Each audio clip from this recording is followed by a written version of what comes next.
হ্যাঁ বলুন, কি রেজাল্ট আসলো? হ্যাঁ, তো তোমার যেটা খাবার খেয়েছিল 465 ছিল, সেটা 349 আছে।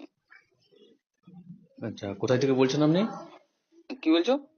কোথায় থেকে বলছেন আপনি? কি নাম ছিল আপনার? হ্যাঁ, দশরথ কৈবর্ত নাম ছিল, নতুন ডি।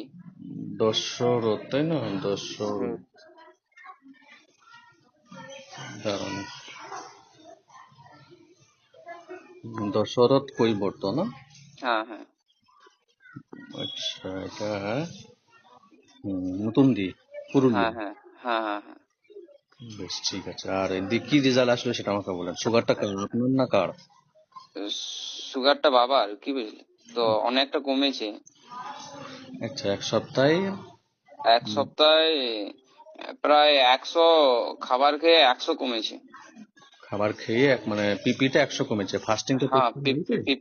পিপিটা 100 কমেছে, ফাস্টিংটাও 100 কমেছে। ওটা তোমার 300 ছিল, 344 ছিল। 344, সেটা 230 হয়েছে। আচ্ছা আচ্ছা, বাকি শারীরিক ভাবে কেমন অনুভব করছে? শারীরিক ভাবে কেমন অনুভব করছো? সেটা গ্যাস আছে অল্প স্যার। আচ্ছা, একটু গ্যাস হচ্ছে তাই তো? বেশ, ওটার জন্য হ্যাঁ, হ্যাঁ, গ্যাস হচ্ছে। ওটার জন্য আমরা একটা সিরাপ দেবো আপনাকে। আচ্ছা। আয়ুর্বেদিক ওষুধ তো, এবার আয়ুর্বেদিক ওষুধ, যে কোনো ওষুধ খেলে পরে একটু গ্যাসের, মানে সবারই ক্ষেত্রে না, কারো কারো ক্ষেত্রে একটু গ্যাসেরই দেখা দেয়। হ্যাঁ, আমার স্যার গ্যাস আছে। অলরেডি আপনার গ্যাস আছে, সেই জন্য বেশ ওটার জন্য